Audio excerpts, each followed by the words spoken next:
Bharatiya Janata party Delhi के प्रदेशाध्यक्ष स्नेही भाई विजेंद्र गुप्ता जी, आज के कार्यक्रम की आयोजिका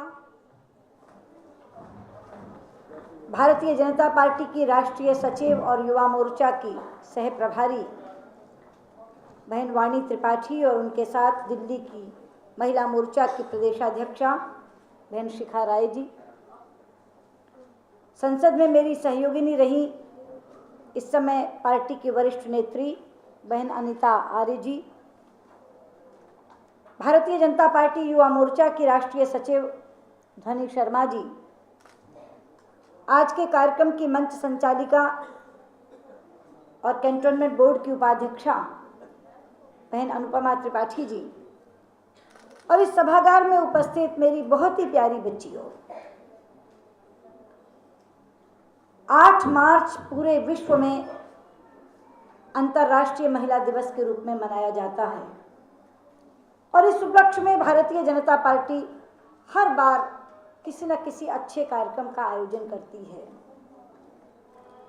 वाणी का एक प्रिय विषय रहा है 18 से 25 वर्ष की किशोरियों और युवतियों को पार्टी में लाना, और इसीलिए इन्होंने दिल्ली प्रदेश से ये आग्रह किया कि इसी विषय को आगे बढ़ाते हुए यदि हम 8 मार्च के उपलक्ष्य में, क्योंकि 8 मार्च को तो बहुत कार्यक्रम होते हैं, 8 मार्च के उपलक्ष्य में खास तौर पर जब संसद चल रही हो तो शनिवार इतवार ही हम लोगों के लिए संभव होगा, इसलिए उन्होंने 5 मार्च तय किया और कहा कि हम केवल किशोरियों और युवतियों का सम्मेलन करना चाहते हैं और उन्हें बताना चाहते हैं कि वो राजनीति में क्यों आए, और अगर राजनीति में आए तो भाजपा में ही क्यों आए। और इसीलिए उन्होंने ये एक बातचीत का सिलसिला रखा यहाँ। आज का कार्यक्रम भाषण के लिए नहीं है, इंटरेक्शन के लिए। जो कार्ड आपको मिला है उसमें आपने देखा होगा, interaction on breaking barriers today and tomorrow. जब मैंने ये विषय देखा तो मुझे लगा कि हम कौन से बैरियर्स को ब्रेक करने की बात कर रहे हैं। तो सबसे पहले मैं प्रारंभ में बता दूं कि हम परिवार के बंधनों को तोड़ने की बात नहीं कर रहे, हम तोड़ने की बात कर रहे हैं उन वर्जनाओं की जो वर्जनाएं हमारे सामने लिख दी गई हैं महज इसलिए कि हम लड़की हैं, महज इसलिए कि हम महिला हैं। और आज भी देश में हजारों हजार घर ऐसे हैं जहां ये वर्जना दूध में घुट्टी के साथ पिला दी जाती है। जब माँ गोदी में खिलाती है तो कहती है पैदा तो ही है मगर तू बेटी है, तू हर वो काम नहीं कर सकती जो बेटा कर सकता है, तू शारीरिक रूप से कमजोर है बेटे से, तू बौद्धिक रूप से भी कमजोर है बेटे से। ये एक धारणा जो समाज में बनी हुई है, बेटा शक्तिशाली है, उसमें नेतृत्व की भी शक्ति है, उसमें शरीर से भी ज्यादा शक्ति है। और इसलिए आज भी 21वीं सदी के सभ्य समाज में भी बेटी पक्षपात का शिकार हो रही है। एक समय था हम कहते थे कि जन्म के साथ ही बेटी पक्षपात का शिकार हो जाती है। बहुत सी लड़कियों को गला घोंचकर मार दिया जाता है, किसी को 10 दिन तक दूध ही नहीं पिलाया जाता कि अपने आप मर जाएगी। तरह तरह के तरीके मारने के निकाल रखे हैं। सोचा तो ये था कि 21वीं सदी इसको बदलने वाली सदी होगी, लेकिन मुझे आज दुख से कहना पड़ता है पहले पक्षपात जन्म के बाद शुरू होता था, अब तो पक्षपात जन्म से पहले शुरू हो जाता है। ऐसे ऐसे यंत्र निकल आए हैं जहाँ गर्भ में पता चल जाता है कि गर्भ में बेटा है या बेटी है, और जितनी गर्भपात की घटनाएं हुई हैं उनमें आप पाएंगे केवल कन्या भ्रूण को मारा जाता है। आज तक कभी किसी ने बेटे को मारने की बात नहीं की है। इतना बड़ा अपराध हो रहा है देश में, अपराध नहीं पाप की संज्ञा दूंगी मैं। और कई बार मैं हैरान होती हूँ कि ये वो देश है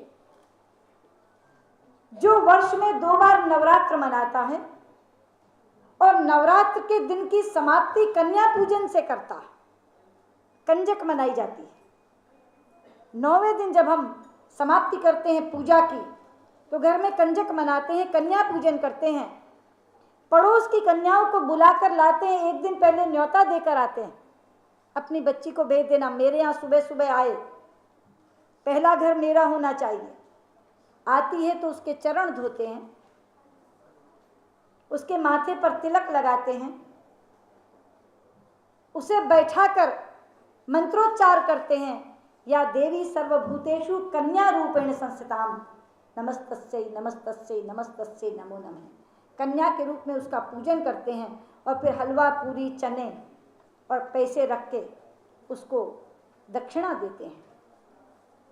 वो देश जो वर्ष में 2 बार कन्या का पूजन करता है अपने घर में, उसी घर में जब बहू के गर्भ में बेटी आती है तो वो सारी बात भूलकर सास कहती है जाओ जाकर अल्ट्रासाउंड कराओ, और अगर लड़की है तो गर्भपात करा के ही घर लौटना। ये कैसा विरोधाभास है। इसीलिए ये बैरियर, पहला बैरियर तो जन्मने का है। सबसे बड़ी शिकायत तो उन अजन्मा बेटियों की है जिनको सिर्फ इसलिए पैदा नहीं होने दिया जाता क्योंकि वो बेटा नहीं बेटी है। और फिर पक्षपात लालन पालन में शुरू होता है, पढ़ाई में शुरू होता है, और इसके बाद कुछ वर्जनाएं, कुछ वर्जित क्षेत्र लगा दिए गए। ये क्षेत्र तुम्हारे लिए वर्जित है, ये क्षेत्र तुम्हारे लिए वर्जित है। बहुत बार बार ये सुना जब मैंने कि तुम शारीरिक रूप से बेटे के समान नहीं हो, तुम बौद्धिक रूप से बेटे के समान नहीं हो, तो मेरे मन में एक प्रश्न आया कि परमात्मा ने तो हर नर की मादा बनाई है, इतना प्राणी संसार बनाया है उसने। अगर उसने लड़की को लड़के से कमजोर बनाया है, महिला को पुरुष से कमजोर बनाया है, तो उसने हर नर की मादा को कमजोर बनाया होगा। परमात्मा इतना अन्यायी तो नहीं हो सकता कि केवल मनुष्यों में वो ये भेदभाव करे कि महिला को कमजोर बनाए और बाकी सब में वो मादा को कमजोर न बनाए। उसने जरूर सारी मादाओं को कमजोर बनाया होगा। तो मैंने अध्ययन शुरू किया और मैं आपको हैरान कर दूं ये बात बताकर कि सबसे ज्यादा ताकतवर प्राणी माना जाता है जानवरों में शेर। तो सबसे पहले मैंने अध्ययन किया सिंह का कि क्या सिंघनी सिंह से कमजोर बनाई है ईश्वर ने। लेकिन जब मैंने अध्ययन किया तो मैंने पाया कि रोज का शिकार शेर नहीं शेरनी करती है,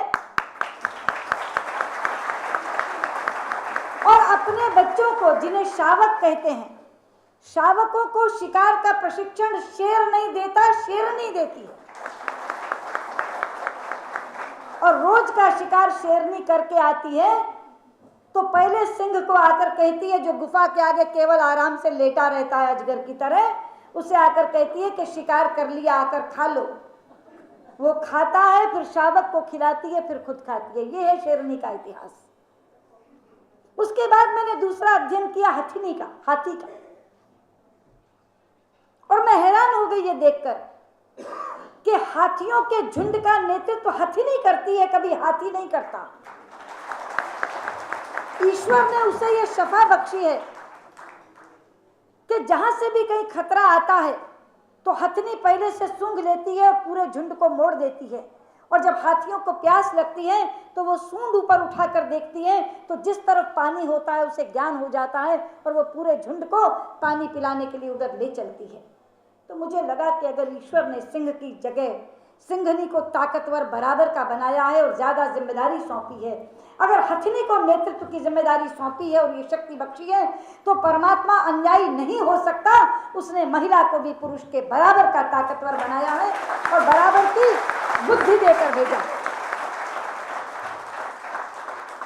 और बेटियों, बहुत जल्दी मेरी इस बात को साबित कर दिया हमारे ही देश की कुछ बेटियों ने। जब संतोष यादव ने 3 बार हिमालय को नाप लिया तो मैंने कहा कि देखो, महिलाएं बराबर की ताकतवर हैं पुरुषों की। 3 बार हिमालय को नापने वाली महिला है, पुरुष नहीं। जब कल्पना चावला और सुनीता विलियम्स अंतरिक्ष में जा पहुंची तो मैंने कह दिया कि वो बराबर की ताकतवर है, वो पुरुष से कम ताकतवर नहीं। जब गार्गी और मैत्रेयी की बातें सुनती थी और आज शकुंतला जैसी मैथमेटिशियन जब हो गई तो मैंने कहा कि बुद्धि में वो पुरुष से कमजोर नहीं है, उसने बराबर की बुद्धि देकर भेजा है।